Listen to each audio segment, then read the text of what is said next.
Hi, welcome to Haven. This is a podcast that's a safe space for curiosity and conversation.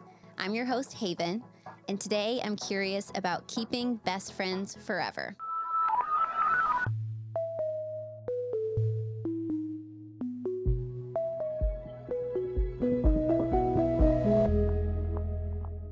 Keeping best friends forever. It ends on a question mark.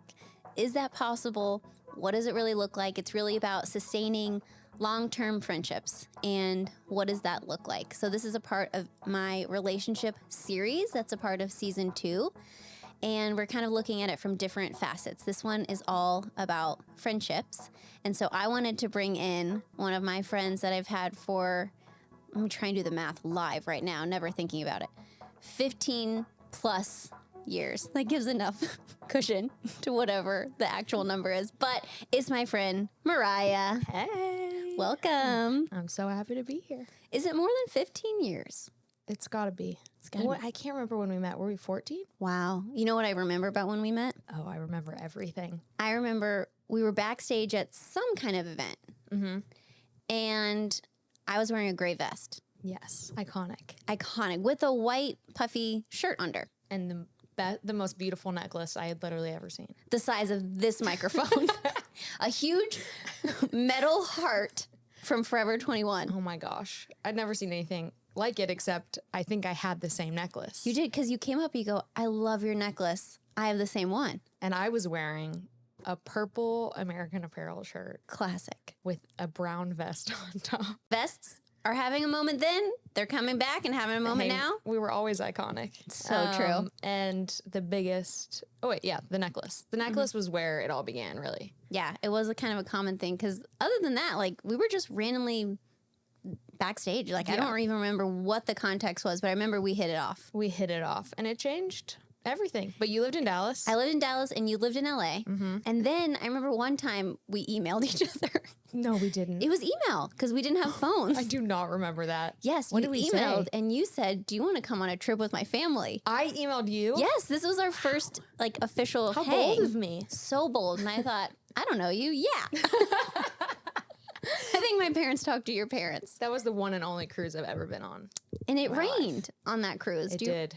And there was a leak in our room. We had the best time, though. We did. And the only things I remember about that cruise were, one, that we ate unlimited soft serve. We had a running count. And then we would sneak into the jazz club at night. Yes. And watch the jazz band. Yeah, totally. Which was awesome. It was so fun, though. I remember just being like, yeah, let's go. And I got to know your family, and you and I just had the best time. And they were long distance friends, and then you came and would hang out with me. Mm-hmm. You would come to Texas, and we would do, we would hang around Dallas. You kind of would be in that area, and then we would go to East Texas, where my grandmother was, and we'd go hang out at the lake together. Oh my gosh. Those are the best memories. Mm-hmm. Truly the best memories of my childhood. The fact that my parents even let me at the age of 14. Oh. Hold on. Let me get the lightsaber. Yeah. Okay. Keep this. Yeah, keep that. Is this right? Our mics have fallen off. This light is falling. We're in a new location, and I've never held a mic like this. And so we're in a moment, and then my producer is like, yeah, I can't hear your mic. It's unplugged. And the lights are falling, and, it's just, it's us. We roll with it. Yeah, rolling with it.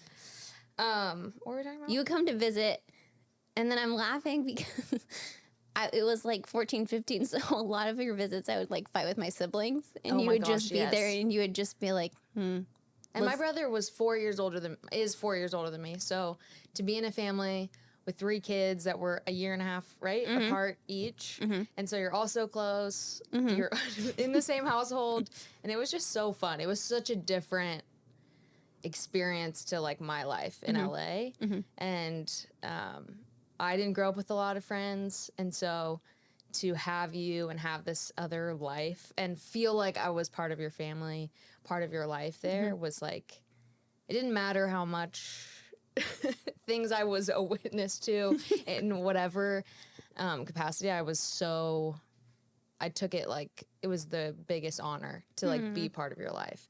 But I just have the best memories. The things I do remember. I don't remember a lot. I have a terrible memory, but I remember the best times. It was so awesome. And it was cool because I remember you would come and then you would just do whatever we were doing. Like we'd go hang out with the friends, or we would just, a lot of it was food motivated. Yes. Lots of babes. A lot of babes chicken. What else? Raising Cane's. 'Cause Raising you didn't have that Cane's. here. And you didn't have Chick-fil-A at the time. No. I'm sure lots of that. We don't have to go into your Chick-fil-A memory. You set me up. He You had basically heard, trapped me. he had heard your music and he's like, she has the most beautiful voice I've ever heard. And then he saw your picture and she goes, she's the most beautiful girl I've ever seen. Wow. I know. So nice. He's very sincere. You would think he wouldn't break up with me in a Chick-fil-A. You would think. And then I was like, oh, I'll set you up. And so we went to Waffle House, and then I was not savvy about it. I just like sat there and was like, talk. She literally picked me up from the airport, surprised me, and then I do remember very vividly when we prayed over our waffle. You said, let's pray and hold hands. Waffle style, not pancake, which I was like, what does that mean? And you were like, interlock your hands. Like this. So she could hold his hand. Come on. The greatest wingman. I think that's clever. Sue me. This whole story. So my face is hot. We have to land the plane because I got feedback on one of my other friend episodes. They're like, you just talked and hung out with your friend. They're like, you didn't help land the topic. So the topic, no more fun. Be serious. Long-standing relationships where, okay, at 14, that's a different era. We're connecting on necklaces, you know? And then long-distance friends, that was fun to, like, bounce in, but we were, like, in each other's lives for 2 days a year and then gone. We moved to LA, where you lived, like, 7 or 8 years ago, and it actually was a little more clunky because we didn't really talk about expectations. And I think mine was, okay, I'm coming on her home turf. I'm going to wait and, like, you know, just take her cue and go for it. And then you, correct me if I'm wrong, were like, she's in a new city. I'm going to let her feel it out. And then she'll have me jump on. So I think we were both just, like, waiting on the other one. And then it was like, wait a second. We were supposed to hang out a lot and no one's initiating. Totally. So we had to talk about it and actually be like, hey, my feelings are hurt. And you were like, mine too. And I was like, whoa, like coming at it from different. So the long-term friendships ebb and flow. Definitely. And I think you have to revisit expectations sometimes. Definitely. I think that was one of many life changes that you and I have been through together. Obviously, being friends for any period of time, being friends from 14 to 31 is a lot of 17 years. 17 years. There we go. That's a lot of huge life changes. Those are like prime years of changing. You're graduating high school, you're dating, getting married, having kids. Like these are probably the biggest changes we'll ever go through in our lives. Right. And I think in any seasonal change or life change with friendships, you'll go through many of them if you're friends with someone long enough.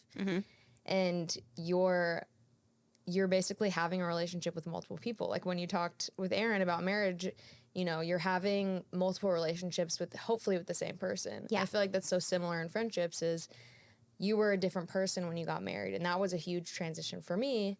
I knew you when you were dating Aaron, so it wasn't as much of a shock that you were dating. But it was a huge transition for me to be like, okay, your life is so different because I can't relate to that thing. I can celebrate it. I can be your friend through it and in it and be so excited, which I was. I had the best time with that whole season of your life. But it was different. Like the day you got married, our relationship changed. Yeah. And then the day, you know, all of my relationships that I went through, I feel like there were times and I don't remember us even talking because my life was focused around something different. And I had to learn, how do I have relationships while I'm in a different relationship? Yeah. How do I sustain friendships while my life is completely changed?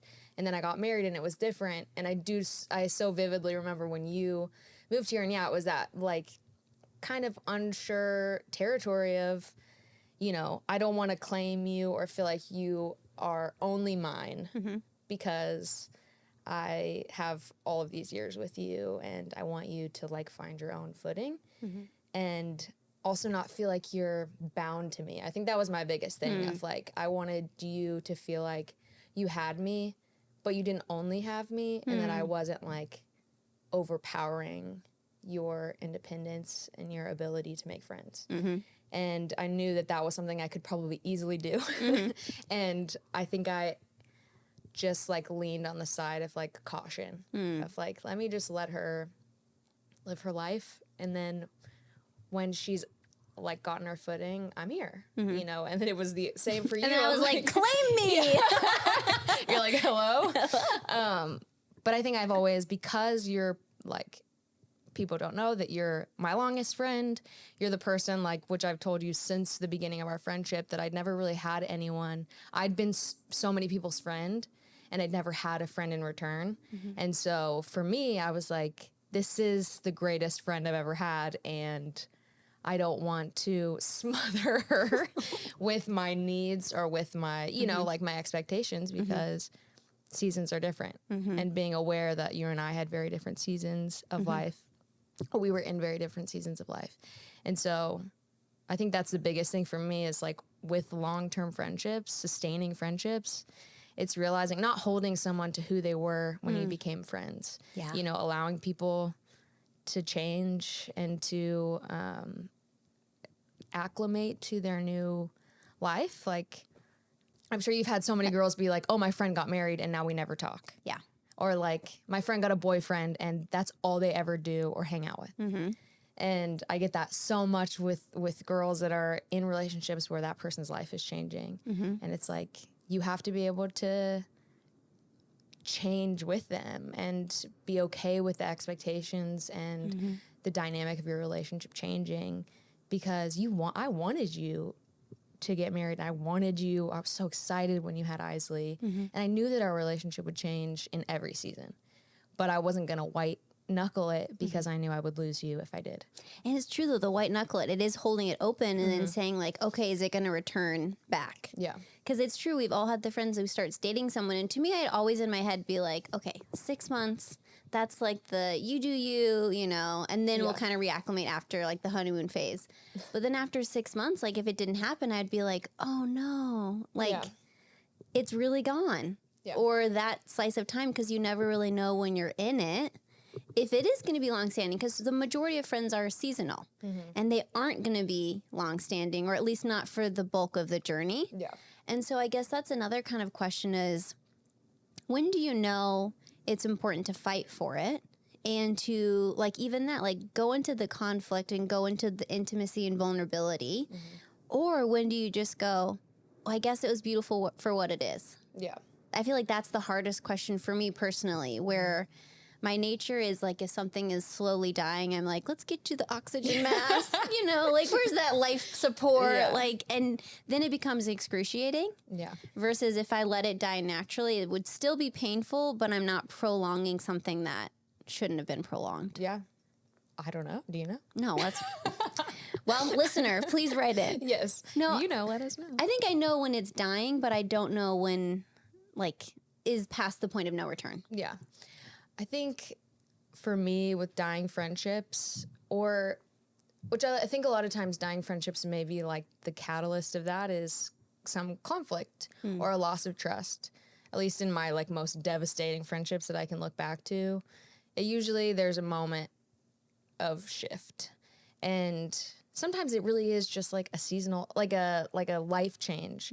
And for me, I feel like you and I probably could have done that, where it's like, oh, it just fizzled out. We live really far away, or, you know, you're married and I'm not even close. Never had a boyfriend. Those kinds of things, you know, I think we could have let it go, but it was us sitting down at John and Vinny's that one time and being like, hey, this is how I feel. And this is like, I really thought we were going to be closer in this season of life. And me being like, I also thought that, but didn't, we thought that isolated in our own worlds as opposed to like having the conversation. And like, that was really pivotal of like, okay, it might not look exactly the way we thought, but here we are being open, and like, we can either choose to make an effort or just let it fizzle. And I think we've had to choose it many times in our relationship. With other relationships that have been like, something's been lost, or like a trust or a boundary has been crossed, or something difficult has happened. For me, one thing, this is like very personal to me, but this really helped me, is feeling closure in knowing that I've done what I can to preserve the relationship and not overdoing it, but being able to know that when I look back years later, I tried to resolve the conflict and I tried to revive the friendship, but not to like an extent that made me bend and break in a million different ways. And so being able to look back and get the closure that I needed to say, okay, I put everything on the table. I was as honest and willing to try to fix something. And when I say like resolve the relationship, I don't mean get it back to where it was. Because I think a lot of times when something's been lost, trust has been broken, we think like, okay, well, we need to get back to where we were. But for me, once I've lost your trust, pretty much impossible for me to ever trust you again. But I can forgive and truly, deeply, completely forgive you without allowing you the same position in my life that you had in the past. Totally. And so I think with friendships, it's like, no, you can actually resolve issues and have friends that you don't allow the same access back into your life. And I think that helps too with even relationships you want to have forever.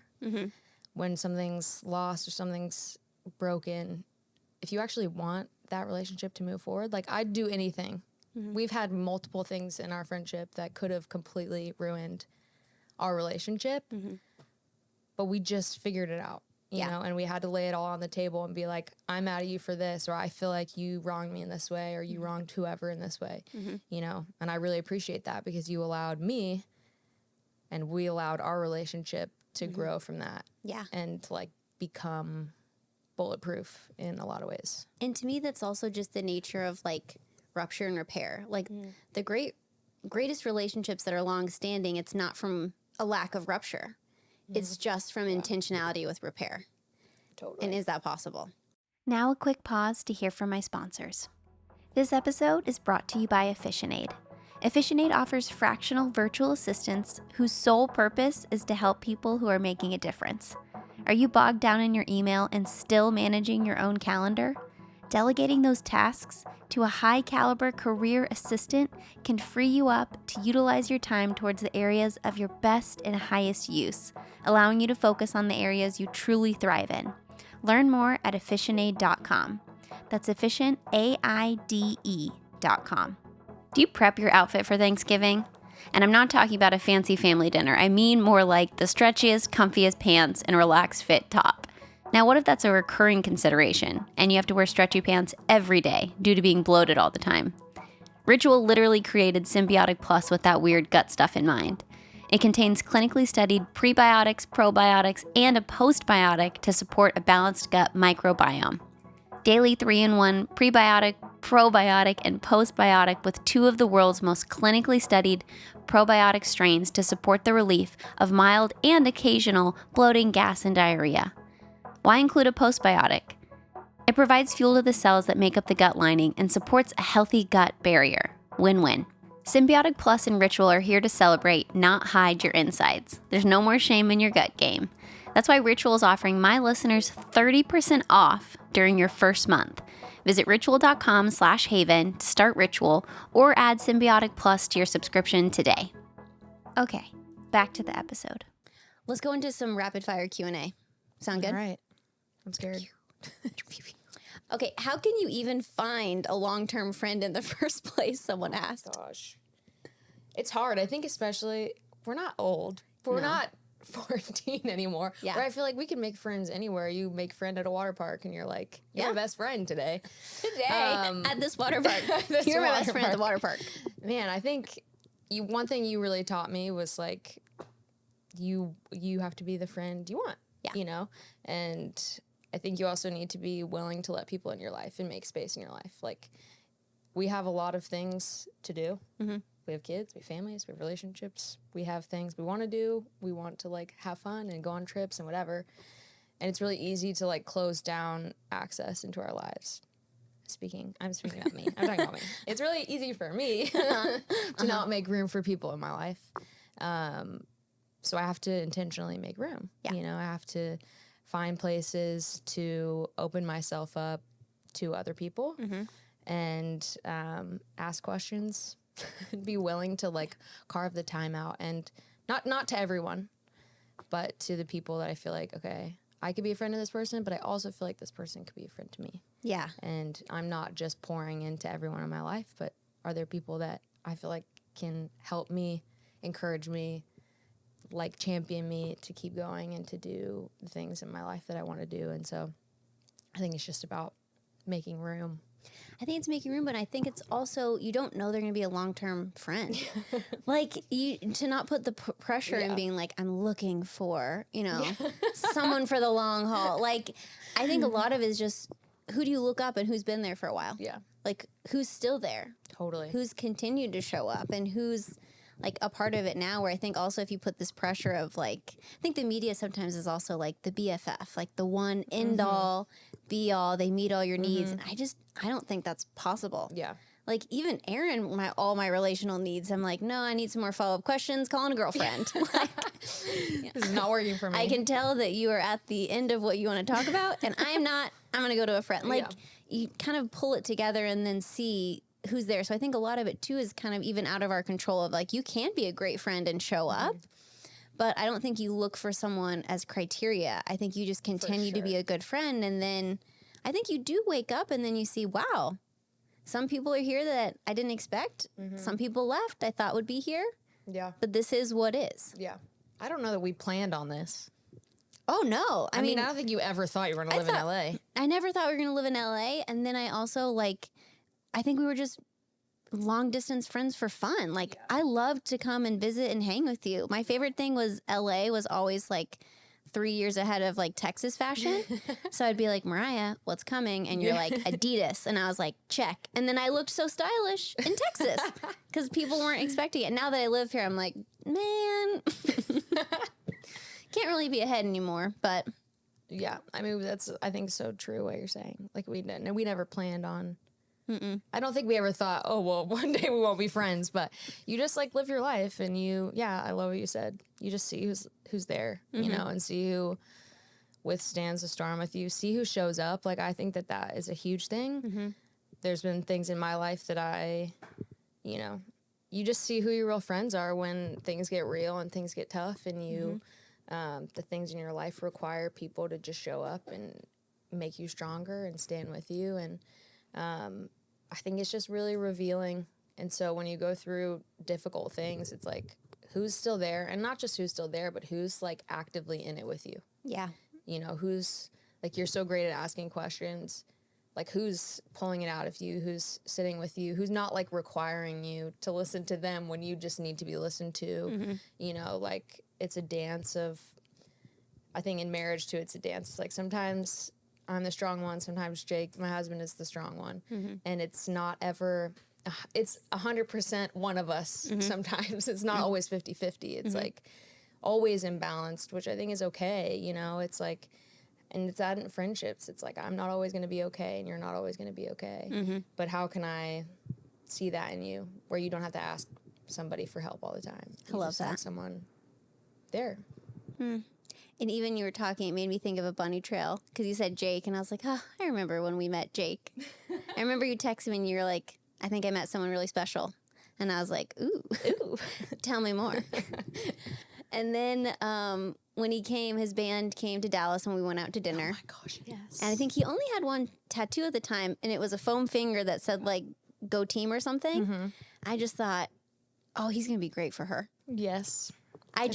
He just was so kind and so caring, and he was the best of everyone you dated, because I have gotten witness to everyone you dated. True. He's the best, but he's the best comparatively outside of anyone. He's just incredible. I remember being so excited for you that you found your person, because he's so wonderful, because you had been jumping with me and Aaron for years, where I remember you guys would would come for life. Third wheel forever, but also sometimes I would feel like the third wheel because you and Aaron were so alike. Like you guys would come and you do your own language and I'd be like, wait a second, like You guys are really close. I remember I had a work thing in Vegas once. Oh my gosh. Best trip ever. Oh my gosh. And I remember being like, I want to bring Aaron for his birthday, but what's he going to do like while I'm working? You're like, what if I came? And I was like, perfect. And then you came and you guys like got random tickets to Steve Martin's banjo show. You were so mad. You were like, I have to work. I remember I was working such long days and I would like get texts and I was like, they're having so much fun. You really did. I had the biggest FOMO I think I've ever had in my life because I literally was like, they're having such a great time and I have to work and I've chosen to work. But no, it was like a fine FOMO where I was like, I'm so glad that you guys are friends. Yeah. It was so good for me too, I think, in the formative years of my life to have both of you as a friend because I was a witness to like you two growing together and the way he treated you and the way that like seeing like a great boyfriend, a fun one, you know, like you had so much fun together. I had so much fun with you guys. I'm like, this is great. But also you were never like closed in your relationship, which I think is probably age, like not knowing any better too, of like So true. like it was so open. And so for me to have that and realize like in a marriage, in a strong relationship, be open, you know, that's like have people part of it, have people a part of your life. Like that was the best. And for me to find Jake and realize a lot of like the good things that I had in you and Aaron, I was able to have in him. Hilarious, so quirky, out of Best friends, like complimentary. That can't be how you pronounce that. complimentary. I'm sweating so We have to turn the AC off so it doesn't affect the audio when it's pretty hot. You know what I also just remembered? I was like, let's do rapid fire questions. And then we just spent 10 minutes on this one. Okay. So we're going back to questions and we're going back to rapid fire. Okay, we got one that says, how do you handle conflict with friends? For me, if it still bugs me after 24 hours, then I let them know within 48 hours. Okay. Where if it bugs me immediately, then I'm just going to sit with it a little bit. But if it still is, then I want to speak up about it before it festers, before it turns into anything bigger, before I've had the conversation in my head with them 5 times before I talk to them. Yeah. I want the first conversation I have with them to actually be with them. That's great. And not the one that I'm, making up in my head. Someone said, how do you find your girl gang? I've had and lost so many girlfriends, it's like they never last. Make your own. I think one thing being someone that I feel like was an outsider for so long, I look for outsiders a lot of times. You know, I think finding people to love it opens up your world to finding people to love you too, you know? And I think, I think we both just kind of were like, all right, you, you know, like you. And there's so many people too, I find with my group of girlfriends, none of us are alike. Yeah. Like we're not copies of each other. We're not even friends because we have the same interests. You know, there's something common that brought us together or even put us in the same room. But don't just look for yourself over and over and over again.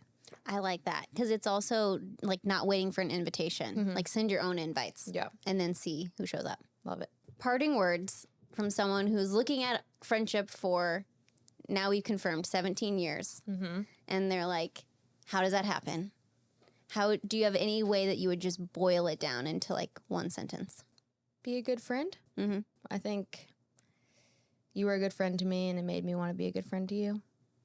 And it made me want to be a good friend to other people in case maybe they haven't been loved the way you were able to love me.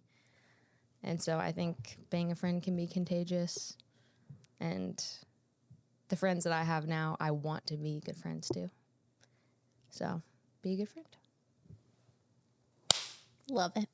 That's a great I love high that five. answer. That was a great high five. That makes me want to retitle the episode because it's so good. Like best friend forever, talking about that, but just be a good friend. Like how to be a good friend. And you've been that to me. And we've had so much backstory together. I think what I would say to answer that question is too of like friendships are fun.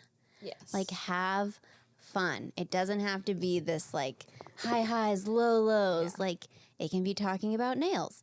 It can be talking about clothes. It can be, navigating new marriage or babies. Like it can go all over. It doesn't have to be pigeonholed into this one way that friendships are, going to look. So thanks for coming on this one. Thanks for braving the heat of no AC for audio.